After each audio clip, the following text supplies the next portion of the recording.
Welcome to Live Kindly. The great Stoic philosopher Epictetus once said, "The key is to keep company only with people who uplift you, whose presence calls forth your best." You've probably heard the saying, "You're the average of the 5 people you spend the most time with." Today, we're going to explore that idea through a Stoic lens. We will discuss the 7 types of people who can derail your progress in Stoic philosophy and how to navigate these challenging relationships. Before we begin, I would appreciate it if you would like the video to help me continue spreading the Stoic philosophy. If you are not subscribed, I recommend subscribing and activating the bell so you don't miss any video. Type of people number 1. The drama magnet. Imagine you're navigating your life as if it were a ship sailing through calm waters, but then you encounter the whirlpool known as the drama magnet. This individual seems to have an unending series of crises, conflicts, or controversies, and like a whirlpool, they have an unsettling ability to suck you into their vortex of chaos. You might initially find yourself attracted to the drama magnet's energy, mistaking it for passion or excitement. However, you'll soon realize that being in their sphere is like navigating a ship through a storm, exhausting and dangerous. What makes dealing with drama magnets so tricky is that their crises can often feel like your own. Their chaos is infectious. You might even find yourself embroiled in conflicts that you had no initial part in. Let's take a practical example. You have a friend who has frequent fallouts with others in your social circle. Today, they're not talking to Sarah. Tomorrow, it's Tom. Your friend comes to you for advice, but you notice that this cycle never ends. Suddenly, you find yourself also at odds with Sarah or Tom because you tried to intervene. In this case, you could employ a strategy called reflective listening. Instead of offering advice or taking sides, mirror their words back to them. For example, if they say, "I can't believe Sarah said that about me," you could respond with, "So you're feeling betrayed by Sarah's words." This technique allows you to provide emotional support without getting entangled in the drama yourself. Another approach, and one that might sound counterintuitive, is to become selectively unavailable. Stoicism reminds us to value our time highly, and sometimes that means being unavailable for other people's crises, especially if they're recurring without resolution. Turn off your phone during certain hours. Create focus periods where you concentrate solely on your work or personal development, and let it be known that during these times, you're not to be disturbed. To paraphrase Seneca, true happiness is to enjoy the present without anxious dependence upon the future. This can be particularly helpful when dealing with drama magnets. Instead of anxiously wondering what crisis will happen next, concentrate on the present moment where you have control. Enjoy your life and don't let it be disrupted by someone else's drama. Make it a point to sail your ship calmly, steering clear of whirlpools that threaten your voyage towards personal growth and tranquility. Type of people. Number 2. The victim. Imagine life as a game of chess. Each player has the same pieces and the same goal: to checkmate the opponent's king. You think strategically, make some sacrifices, and take some risks. The victim, however, blames the board, the pieces, or even their opponent for every poor move they make. In their eyes, they're perpetually in checkmate, not because of their choices, but because of some external force working against them. Their narrative is a never-ending tale of woe, with themselves cast as the helpless protagonist. "I can't get ahead in my job because my boss dislikes me," or "I can't get fit because I have bad genetics." Now, it's crucial to note that some people face genuine hardships and systemic issues. However, the victim we're discussing uses their predicament as a permanent excuse, refusing to take any responsibility for their actions or lack thereof. You might find yourself entangled in their storyline, perhaps as the supporting character who constantly needs to rescue them. Let's say you've spent countless hours listening to a friend blame their endless string of failed relationships entirely on their ex-partners. Not only does this suck up your time, but it can also subtly encourage you to adopt a similar victim mindset in your own life. So what's your move when dealing with a victim?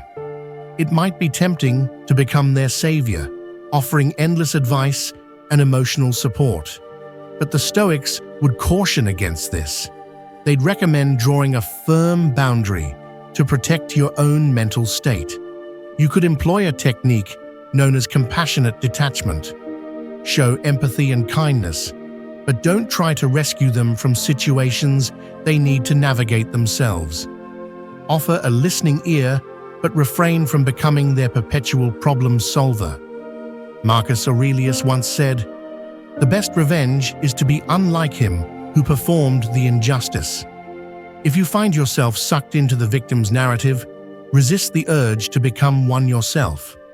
Take control of your own game board, make your moves, and remember, in the chess game of life, being perpetually in checkmate is often a choice, not a fate. Keep your pieces moving forward, make strategic sacrifices when necessary, and play not for revenge or pity, but for growth and wisdom. Type of people number 3, the manipulator. Picture your life as a movie script. You're the main character, and you have an idea of how your story should unfold, where the twists are, who your allies and mentors are, and what your final act looks like. Enter the manipulator, the shadowy producer who subtly rewrites your script without you even realizing it, until one day you find your storyline has veered off course. The manipulator is skilled in the art of emotional or psychological maneuvering. They might use flattery, guilt trips, or even deceit to steer you in a direction that benefits them.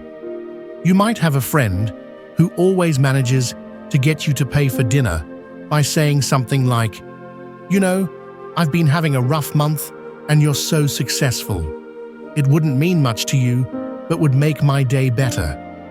Over time, you find that your generosity has been taken advantage of, but calling them out feels uncomfortable because they've framed it as a favor to a friend in need. Handling a manipulator can be a tricky business. One method to counteract their tactics is what some experts call fogging. This technique involves agreeing with any truth in the manipulator's statements, but refusing to be moved by emotional coercion. If they say, "You're so successful, you should cover dinner," you could respond, "You're right that I've been doing well, but let's split the bill as we usually do." Another approach is to set clear boundaries and enforce them. If the manipulator wants you to lend them money or commit to tasks you're uncomfortable with, learn to say no assertively. Keep your tone calm and your words clear. "I can't lend money, but I'm here to offer emotional support," sets a boundary while maintaining the friendship. Drawing inspiration from Stoic thought, Epictetus warned us, "We cannot choose our external circumstances, but we can always choose how we respond to them." The manipulator thrives on your predictable reactions. They manipulate your kindness, your guilt, or your desire for approval. By choosing to respond differently, you're taking control of your script again. So, if you find a manipulator lurking in your life, remember that you're the one holding the pen. Your storyline is yours to write. And while the cast may include a variety of characters, the protagonist's journey, your journey, should always be guided by your own values and decisions. Reclaim your script and don't let anyone manipulate your life's narrative. Type of people Number 4. The complainer. We all have that friend, family member, or co-worker who seems to find fault in everything. Whether it's the weather, their job, or even the food at a popular restaurant, they never miss an opportunity to express their dissatisfaction. Now you might wonder, why should this concern me? I can just ignore them. Well, that's easier said than done. Consistent exposure to such negativity has a draining effect on your mental well-being. It's akin to a leaky faucet, slowly depleting your reservoir of emotional energy. Stoicism teaches us to focus on actionable solutions instead of dwelling on problems. For example, imagine you're collaborating on a project with someone who is a perpetual complainer. Each meeting turns into an exhausting session of complaints without any constructive dialogue. The impact is significant. The team's morale declines, you get sidetracked from finding actionable solutions, and you'll likely find yourself increasingly disenchanted with the project and possibly even life in general. So how does Stoicism help us deal with a complainer? There are several strategies you can employ. First, limit your exposure to this individual whenever you can. If that's not possible, perhaps because they're a family member or colleague, then your second option is to mentally distance yourself during their diatribes. Think of their complaints as a passing storm, loud and unsettling, but ultimately temporary and powerless against the unmovable mountain that is your own inner tranquility.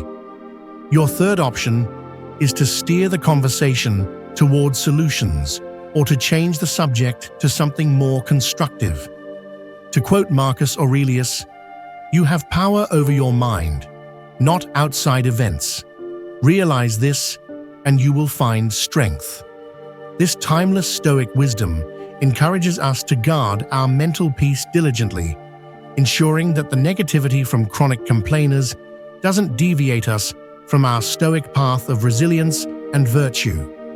By applying these strategies, you can maintain your composure and focus, ensuring that the negative energy from others does not influence your state of mind. Instead of allowing a complainer's attitude to drain you, you can remain centered and proactive, aligning your actions with Stoic principles and fostering a more positive and solution-oriented environment. Type of people number 5. The naysayer. Picture this. You're an artist painting a canvas. Each brushstroke adds color, depth, and life to your vision. Enter the naysayer. They walk into your studio, glance at your work, and immediately begin to critique it. Are you sure about that color? That doesn't look realistic. You know, most artists never make it, right? Their words, like strokes of gray paint, start to dull your vibrant canvas. This isn't your standard constructive criticism, which can be valuable. Instead, it's a persistent aura of doubt and negativity.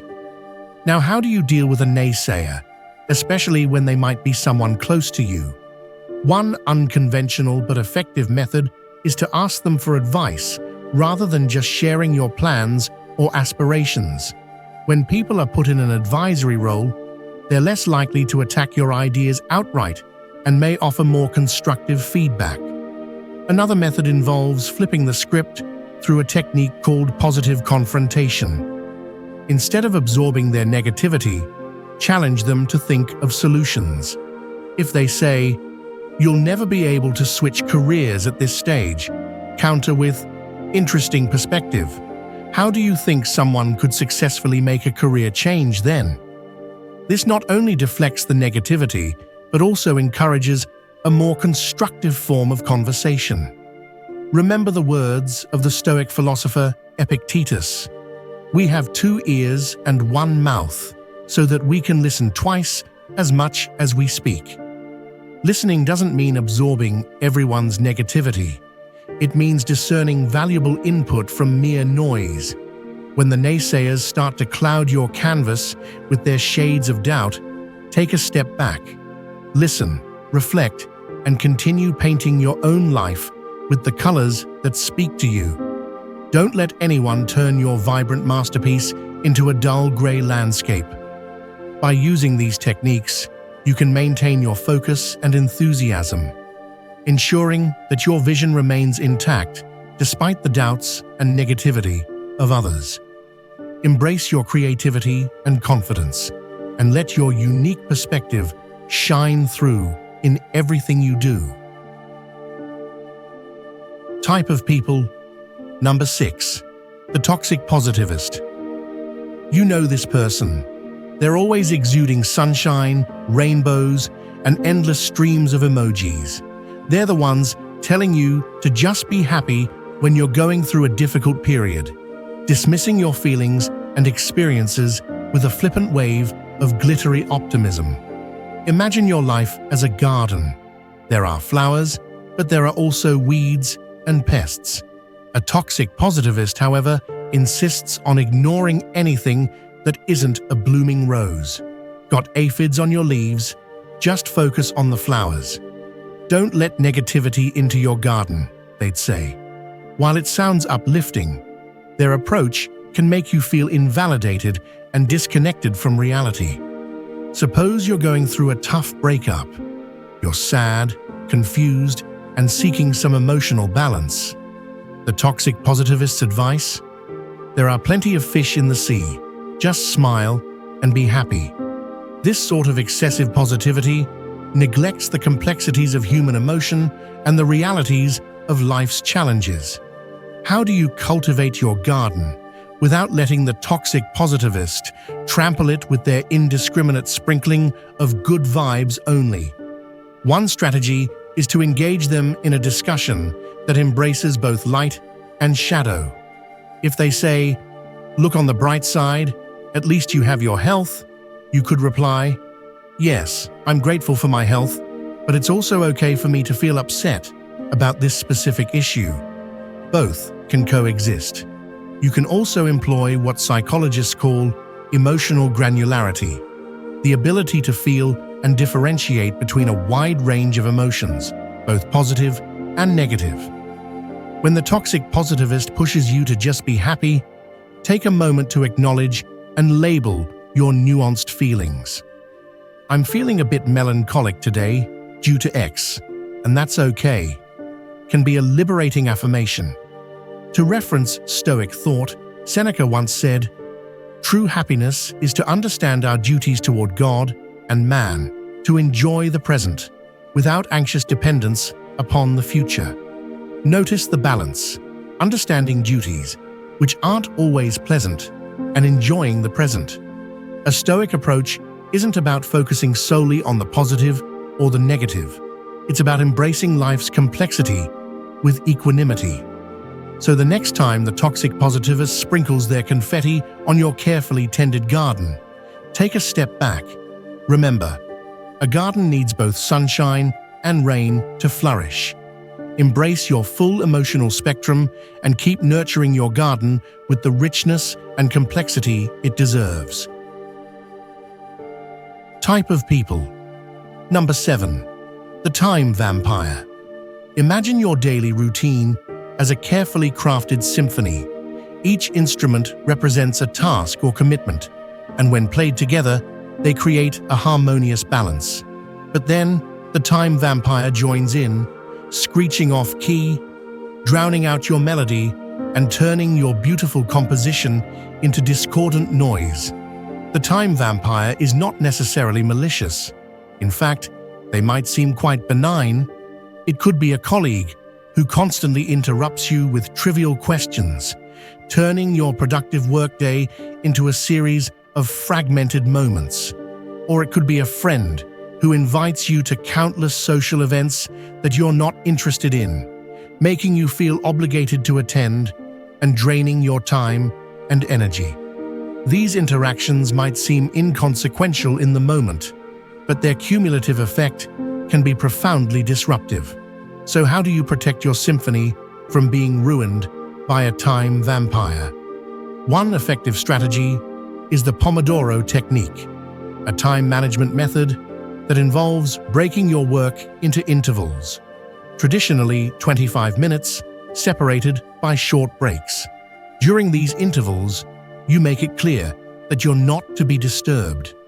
This sets a boundary that protects your most productive times from being nibbled away. If you find yourself dealing with a social time vampire, remember that saying no is not just okay, it's essential for your well-being. Instead of offering elaborate excuses, a simple, "I appreciate the invite, but I can't make it," suffices. Declining an invitation is not a rejection of the person. It's an affirmation of your own needs and priorities. In the words of Seneca, life, if well lived, is long enough. Stoicism teaches us that time is one of our most precious resources, one that should be allocated wisely. It's the canvas upon which we paint the portrait of our lives, and we should be highly selective about who and what deserves a stroke of our brush.